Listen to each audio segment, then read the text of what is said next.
विश्वकर्मा जी अभी लॉ आयोग के अध्यक्ष हैं। उन्होंने मेरे को बोला तौकीर तेरे को भारतीय जनता पार्टी में जो है मैं ज्वाइन करा रहा हूँ। तो मैं बोला भैया मेरे पापा से या बड़े भैया से डांट खिलाएंगे, क्योंकि बड़े भैया उस टाइम कांग्रेस में थे।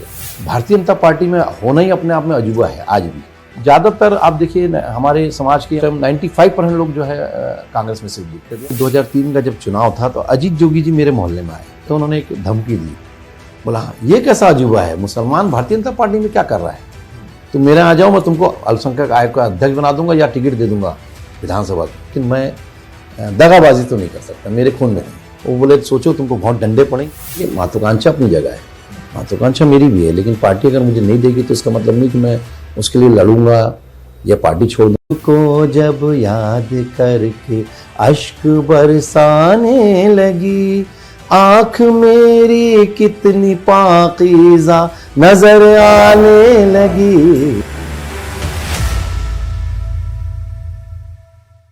सुना है काशी की गंगा में एक योगी ऐसा भी रहा है जो गंगा में उतरता था और फिर घंटों तक दिखाई नहीं देता था। लोग गंगा किनारे खड़े होकर।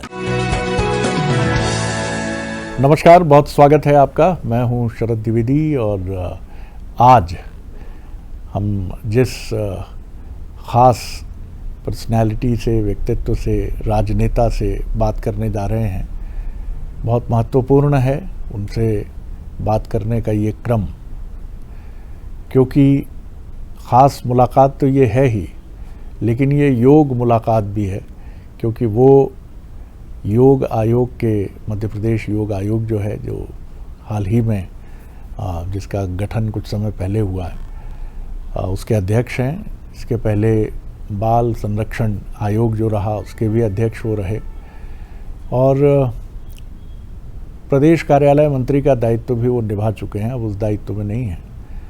तो पर्सनैलिटी उनकी बड़ी विविड है, बहुत सारे डायमेंशंस हैं। आरएसएस से उनका जुड़ाव है और 10 वर्षों तक प्रचारक की भूमिका उन्होंने निभाई। उज्जैन में भी इसी रूप में, इसी दायित्व के साथ वो रहे, और मूलतः शिवपुरी से हैं रहने वाले, और 2-3 उनकी पुस्तकें भी हैं, और समाज के ऐसे पक्ष की तरफ उनका रुझान बहुत गहरा है जहां आमतौर पर हमारी दृष्टि, मैं ये नहीं कहूँगा कम जाती है, हाँ, लेकिन वो विषय न मीडिया में बहुत ताकत से उभर कर सामने आते हैं, मुझे कहने में संकोच नहीं, और न ही राजनीति के परिदृश्य पर वो विषय बहुत चमकते हुए सामने आते हैं। उन्होंने कुछ समय पहले दिव्यांग क्रिकेट का आयोजन किया जो 100 घंटे तक चला, और इसमें भारत ही नहीं दुनिया के अलग अलग देशों की टीमें आईं और बड़ी चर्चा रही इसकी। इसके अलावा जब वो बाल संरक्षण आयोग से जुड़े रहे तब भी ख़ास तौर से विद्यार्थियों को लेकर, बच्चों को लेकर उनकी दृष्टि बहुत सजग रही, और उम्मीद करते हैं कि अब जबकि योग आयोग में वो हैं, तो अभी रिसेंटली उनके माध्यम से ही मुझे पता चला कि ऐसी भी मंशा है भारत सरकार की कि जो अंतर्राष्ट्रीय प्रतिष्ठित स्पर्धाएं हैं उनमें भी योग को स्थान मिले, और कुछ इसी संकल्पना के साथ अहमदाबाद में एक योग प्रतिस्पर्धा हुई अंतर्राष्ट्रीय, और इसमें दुनिया के करीब 70 देशों के प्रतिभागियों ने भाग लिया, और मध्य प्रदेश से करीब 8 से 10 जो हमारे युवा प्रतिभागी थे, इन्होंने बहुत बेहतरीन वहाँ प्रदर्शन किया। तो योग निश्चित तौर पर भारत की देन है पूरी दुनिया को, और योग, अब जबकि हम योग अंतर्राष्ट्रीय योग दिवस के मुहाने पर खड़े हैं और जिसके पीछे प्रधानमंत्री नरेंद्र मोदी जी की महती भूमिका है, तो बहुत सारे विषय हैं आज, लेकिन योग केंद्र में रहेगा ही जाहिर तौर पर। तो चलिए आपको मिलवाते हैं योग आयोग के अध्यक्ष और भारतीय जनता पार्टी के युवा और प्रखर नेता हमारे साथ हैं, डॉक्टर राघवेंद्र शर्मा जी से हम बात करेंगे। डॉक्टर साहब, बहुत स्वागत करता हूं आपका। बहुत बहुत धन्यवाद। पहले तो यही हमें बताइए कि योग को लेकर किस तरह की तैयारियां आप कर रहे हैं, किस तरह से आगे बढ़ रहे हैं, और क्या सोच और क्या दृष्टि है इसे लेकर? जब से सम्मानीय प्रधानमंत्री जी के माध्यम से सारी दुनिया ने योग को अंतर्राष्ट्रीय दिवस के रूप में स्वीकार किया है, तो भारत में तो सारी तैयारियां अपनी जगह पे चलती रहती हैं, लेकिन सारी दुनिया उत्सव मनाने के लिए तैयार रहती है। 21 जून का सबको इंतजार रहता है, और मैं अगर मध्य प्रदेश की संकल्पना के साथ कहूँ तो मध्य प्रदेश के लिए सौभाग्य की बात है कि देश की प्रथम नागरिका आदरणीय राष्ट्रपति महोदया मध्य प्रदेश की भूमि पर आकर के 21 जून का अंतर्राष्ट्रीय योग दिवस के कार्यक्रम को करने जा रही हैं। तो मध्य प्रदेश के लिए बहुत ही सौभाग्य की बात है। और ये केवल वहाँ तो बड़ा कार्यक्रम होना ही है प्रत्येक ज़िले में। और मुझे ऐसा लगता है जिस तरह की मेरी स्कूल शिक्षा विभाग में सब जगह चर्चा हो रही है, हम सारे अधिकारियों से नीचे जो फीडबैक ले रहे हैं, उससे मैं ऐसा मानता हूँ लगभग 1 लाख स्थानों पर मध्य प्रदेश में योग होगा। ये अपने आप में एक बहुत रिकॉर्ड होगा। राघवेंद्र जी, ये बड़ी अहम बात है कि आमतौर पर इस तरह के जो क्रियाकलाप हैं जिनसे आप पहले भी जुड़े रहे, वो समाज की भी उतनी अभिरुचि नहीं दिखती है उसमें, और राजनीतिक परिदृश्य में भी बहुत ज़्यादा स्थान मिलते हुए नहीं दिखता। ये कठिनाई चुनौती आपने अनुभव की ही होगी, चाहे दिव्यांग क्रिकेट का आयोजन आपने किया हो, आप ही के संसाधन जुटाएं, उनको कैसे, इतनी प्रतिष्ठा भी जुड़ी है, तमाम खिलाड़ी आए हैं, या बच्चों से जुड़े विषय को आपने डील किया, कैसे देखते हैं? ये तो आपकी संगनिष्ठ सोच और दृष्टि है कि अभाव के बाद भी गाड़ी कहीं रुकती नहीं है। जी, अब मुझे लगता है कि जो चलती हुई गाड़ी में क्या सवारी करना अपनी दुनिया बनाना, उसको आगे बढ़ाना। और सबसे बड़ी बात है, मैं देखता हूं कि एक एक बच्चे के चेहरे पर जो प्रसन्नता दिखती है, अगर मैं दिव्यांग क्रिकेट की बात करूं या दिव्यांग खेलों के बारे में बात करूं, तो जो बच्चों के चेहरे पर प्रसन्नता दिखती है वो जीवन की बहुत बड़ी पूंजी होती है। मुझे लगता है कि बड़ी से बड़ी चीज़ें इसके आगे फीकी हैं। उन बच्चों को जो एक बार जीवन में ऐसा कठिन समय आ जाए तो जीवन बहुत मुश्किल हो जाता है, परिवार वालों का जीवन मुश्किल हो जाता है, वो परिवार के ऊपर बोझ लगने लगता है, वो समाज के ऊपर बोझ लगने लगता है, उसके मोहल्ले वालों का सोच बदल जाता है, उसके माता पिता के प्रति व्यवहार बदल जाता है। मैं अगर बहुत ही मेरे दिल को छू जाते हैं, एक बच्चा था जिसको जन्म से ही वो दिव्यांग था, तो उसके परिवार वालों से बोलते थे कि इसको मथुरा वृंदावन छोड़ाओ, भीख मांग लेगा और अपना वो चलेगा, अब अगर ये रहेगा तो हम पूरा परिवार चलाएंगे कि इसकी चिंता करेंगे। वो जब सुनाता है तो आंसू आने लगते हैं सुन करके। लेकिन मुझे आपके माध्यम से, मैं बंसल के दर्शकों के माध्यम से बहुत प्रसन्नता हो रही है मुझे कहते हुए कि वो इंटरनेशनल क्रिकेट खेलता है। वो हवाई जहाज से कई देशों की यात्रा कर, मैंने इतने देशों की यात्रा नहीं की होगी, हो सकता है आपने नहीं की हो, लेकिन वो इतने देशों की यात्रा करके आया है। तो मुझे लगता है कि ये जो प्रसन्नता है, इसके आगे तो दुनिया की सारी दौलत फीकी है। ये उसी बच्चे ने ये अपना अनुभव आपको बताया था। मैं तो उसके परिवार में गया हूँ, घर वालों से बात की है। अब घर वालों का नज़रिया जो बदला है, तो घर वाले ही कहते हैं कि पहले हम दादी ऐसा बोलती थी कि पूरे परिवार में ऐसा हो गया, हमारे परिवार में कोई नहीं था और ये कहाँ से आ गया। मतलब जो भी होती परिवार में जो एक आर्थिक अभाव में जीने वाले परिवार की जो समस्याएं होती हैं, वो सारी फेस करता है। योग की जो व्यापकता है और योग का जो प्रभाव है राघवेंद्र जी, वो बहुत ठीक से समझा गया है, मैं ये नहीं कहूँगा, लेकिन ना उसकी मार्केटिंग भी बड़ी तगड़ी हुई है।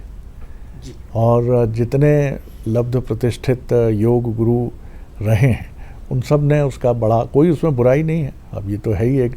लेकिन योग को जिस तरह से हम, जो कि हमारी ही परंपरा का ये एक बहुत अभिन्न अंग है, तो जिस तरह से इसको हमारे स्कूल्स में, हमारे कॉलेजेस में, हमारे घरों तक पहुंचना था, क्या आपको लगता है अभी भी हम उसमें कामयाब हुए हैं? अब मुझे लगता है हम उस दिशा में चल पड़े हैं, दूसरा शब्द कहूँ। हाँ, हजारों साल की परंपरा सैकड़ों सालों में खंडित हुई और उसका पुनर्स्थापन हो रहा है। तो ये तीनों अगर कार्य उसके कहें, लेकिन इसमें सबसे बड़ी बात यह है कि हमारे ऋषि मुनियों ने, हमारे मनीषियों ने उसको बचाए रखा, और बचाए ही नहीं रखा, उसको आगे वाली पीढ़ी को वो आगे फॉरवर्ड करते गए। तो मैं मानता हूं कि जितना स्थान होना चाहिए उतना नहीं है, लेकिन हम उस दिशा में चल पड़े हैं और आने वाले समय योग का समय है। मैं ऐसा अपने अनुभव से, और मैं जो थोड़ा सा विद्यार्थी होने के नाते मैं जो पढ़ता रहता हूँ, उससे मेरा मानना यह है कि पिछले 10 साल जिस तरह से आयुर्वेद के लिए समर्पित था, आने वाला 10 साल योग, नेचुरोपैथी और वेलनेस के लिए समर्पित होने वाला है। तो आप इन 10 साल में योग के क्षेत्र में बहुत एक बड़ा क्वांटम जंप देखेंगे। और इसके लिए मैं आयोग अध्यक्ष के नाते कहूँ तो मध्य प्रदेश सरकार की योग नीति है, उसके अनुसार हम इसको विद्यालयों में लाएंगे। जी।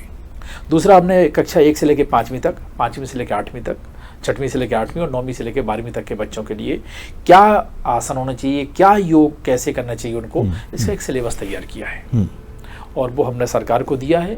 एनसीईआरटी ने उसको माना है। एनसीईआरटी की बुक में भी वो प्रिंट होकर के आएगा। जब वो हमें एग्जाम में प्रश्न पूछने लगेंगे अगर, तो उसके नंबर होंगे तो स्वतः ही उससे जुड़ जाएगा। दूसरा मैं एक बात कहूं कि हमें एक धारणा अवधारणा से बाहर निकलना होगा। केवल आसन करना योग नहीं है, केवल आसन। बहुत बढ़िया। जो हम अष्टांग योग की बात करते हैं उसमें से आसन एक है, तो बाकी तो 7 है। अष्टांग योग आसन से लेकर हमें समाधि तक जाना है। लेकिन एक जो धारणा बन गई है वो यही चर्चा होती है कि योग माने आसन, बस। तो हमें इस धारणा को भी आगे बढ़ाना पड़ेगा।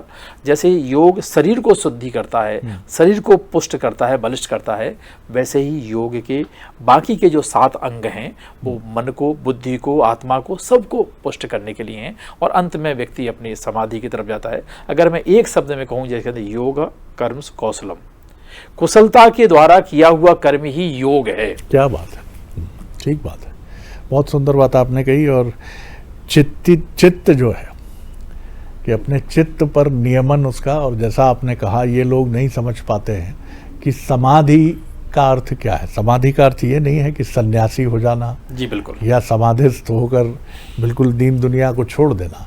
ये है कि जीवन का वास्तविक मर्म क्या है, हम क्यों इस संसार में आए हैं, किधर हम जा रहे हैं, इसको समझना।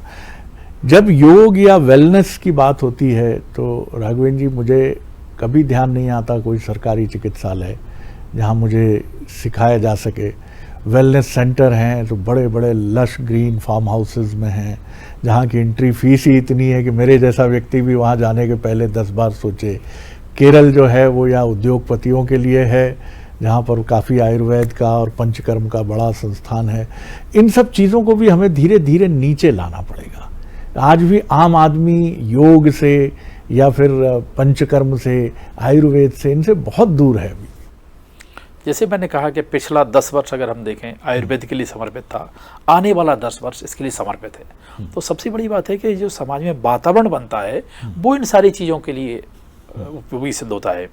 जब अधिक से अधिक लोग इसकी तरफ जाने लगेंगे, अब आप देखिए पिछले 5 साल में आप जहाँ रहते होंगे मोहल्ले अड़ोस पड़ोस में देखें, योग की कक्षाएं आपको दिखने लगी हैं। बिल्कुल ठीक बात। अब आज मैं सुबह गया था एक अपना भोपाल में बैरागढ़ में एक बहुत अच्छा नेचुरोपैथी योग का एक वेलनेस का वो पूरा इंस्टीट्यूशन है, महाविद्यालय है। वहाँ 5 साल का जो मेडिकल होता है वो नेचुरोपैथी योग में होता है। और मैंने पहली बार इतने करीब से देखा है, और वो 2000 लगभग 9 साल से यहाँ चल रहा है। तो बड़ा अच्छा केंद्र है। और मैं ऐसा मानता हूँ कि धीमे धीमे अभी बड़ी खुशी की बात है कि एक भारत सरकार ने खजुराहो में भी एक वेलनेस सेंटर दिया है। तो धीमे धीमे जब संख्या बढ़ेगी तो इसका व्यापक भी बढ़ेंगे और लोगों का रुझान भी बढ़ेगा। मैं तो एक ही बात कहता हूँ कि वास्तव में मैं आपके दर्शकों के माध्यम से भी समाज को, सब लोगों को कहना चाहता हूँ कि हम सब लोगों के जीवन में, हम सब लोगों के अपने जीवन की दिनचर्या में एक तरफ मेडिसिन है, एक तरफ मेडिटेशन है। हम क्या लेना चाहते हैं, हमें बताना पड़ेगा कि अगर मेडिसिन से बचना है तो मेडिटेशन की तरफ जाइए, दवा से बचना है तो ध्यान की तरफ जाइए। जब हम समाज में संदेश देने में सफल हो जाएंगे तो मुझे लगता है कि अधिकतम लोग यहाँ जाने लगेंगे। धीमे धीमे लोगों का रुझान बढ़ रहा है और पिछले 2, 3, 4, 5 साल में अगर मैं उसका परसेंटेज कहूँ तो बड़ा परसेंटेज बढ़ा है। और आने वाले 2-5 साल में इसको कई गुना, जैसे मैंने शब्द बोला, क्वांटम जंप मिलेगी इसमें। जिसे कहते हैं कि रूट कॉज क्या है राघवेंद्र जी, वो बड़ा अहम सवाल है कि हमें जड़ तक पहुंचना है। जैसे आप जिस संगठन से जुड़े, राष्ट्रीय स्वयंसेवक संघ, ऐसा नहीं है कि उसके पास आरंभ में बहुत संसाधन थे, अभी भी हैं, ऐसा भी नहीं है। उसके पास एक विचार के प्रति गहरा प्रेम है, जिस विचार को लेकर वो आगे बढ़ा। विचार जब तक उसकी प्रतिस्थापना ठीक से समाज में नहीं होगी, राष्ट्र क्या है, हमारी परंपराएं क्या हैं, आज आप देख रहे हैं कि बड़ा हमला है हमारी जो प्राचीन संस्कृति है, कल्चर है, उस पर, और युवा अपना रास्ता भटक रहे हैं। मैं ऐसा नहीं कहूँगा, लेकिन हाँ भ्रमित जरूर है वो। इसके बीच में जो भारतीय विचार है जो बहुत आधुनिक है, नहीं तो कई बार लोग समझ लेते हैं कि एक दकियानूसी बात हम कर रहे हैं जब भारतीय विचार की इसको स्थापित करने का प्रयास किया लंबे समय से। जी, तो इसको लेकर आपको कैसे लगता है कि ये हम कैसे चलेंगे? बात वोट की हो जाती है, बात लाडली बहना की हो जाती है, जो ज़रूरी है, मैं नहीं कहता वो गैर ज़रूरी है चुनाव के लिए, लेकिन भारतीय विचार, भारतीय दृष्टि से इतिहास का पुनर्लेखन, ये सारे विषय फिर पीछे छूट जाते हैं। मैं इसको थोड़ा सा रिवर्स में देखता हूँ। मैं ऐसा मानता हूँ कि पहले एक तरफे हमले होते रहते थे, कोई प्रतिकार नहीं होता था, तो चर्चा नहीं होती, उसको हमला ही नहीं माना जाता था। अब बराबर से प्रतिकार हो रहा है। केवल प्रतिकार ही नहीं हो रहा है, वैचारिक दृष्टि से मैं कहूँ, हम उस दिशा में आगे बढ़ने लगे हैं। तो जो हमारे विरोधी थे या जो इस विचार को बहुत ही पुरातन है, भारत तो सांप सपेरों का देश है, जितनी भी एक भ्रांतियां गढ़ करके और हमारे युवा को आत्महीनता की तरफ जो धकेला है, तो इन सब में मुझे लगता है अब भारत का युवा इस पूरी आत्महीनता से एक आत्मगौरव की तरफ बढ़ रहा है। इसलिए प्रधानमंत्री जी ने विरासत का शब्द का उपयोग किया। योग भारत की विरासत है। आप देखिए दुनिया के अंदर कोई भी प्रस्ताव यूएनओ में आया हो, एक साथ में इतने देशों ने स्वीकार किया हो, नथिंग। 75 दिन के अंदर में 163 देशों ने इसको स्वीकार किया है। आज तक यूएनओ के इतिहास में, यूएन के इतिहास में किसी भी प्रस्ताव को इतना नहीं माना जैसे योग को मना कर। कारण क्या है? क्यों? योग हम दुनिया में बताने में सफल हुए कि दुनिया के अंदर अगर युद्ध से बुद्ध का रास्ता कोई है तो भाई योग है। हम अपनी बात को साइंटिफिक तरीके से हम प्रूव कर सके। हमने लोगों की दुनिया की नज़र में ला करके अपनी बात को बोला। वो हमारे सम्मानीय प्रधानमंत्री जी का अपना आत्मबल है।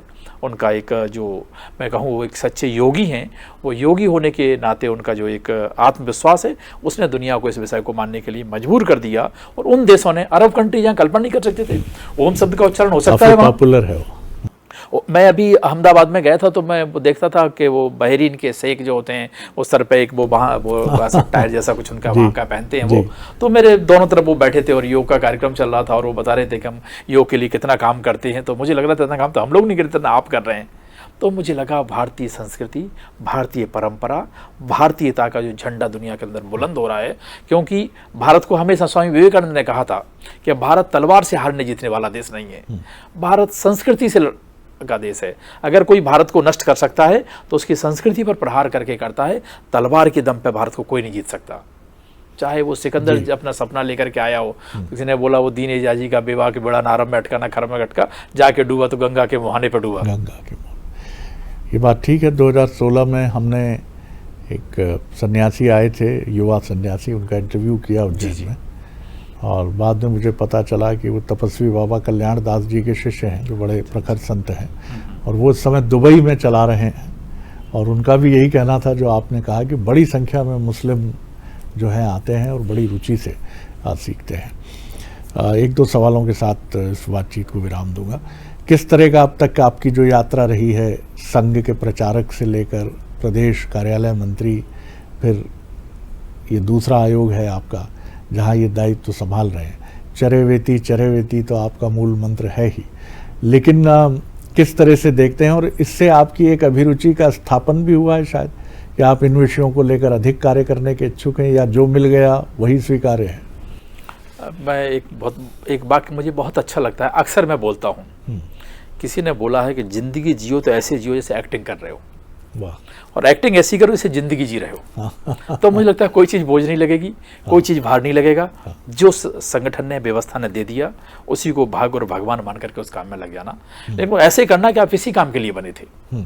तो आपको कभी भी मन में ना तो कोई समस्या लगेगी, ना कोई आपको कठिनाइयाँ लगेंगी, और जो काम मिलेगा उसको करने लगेंगे।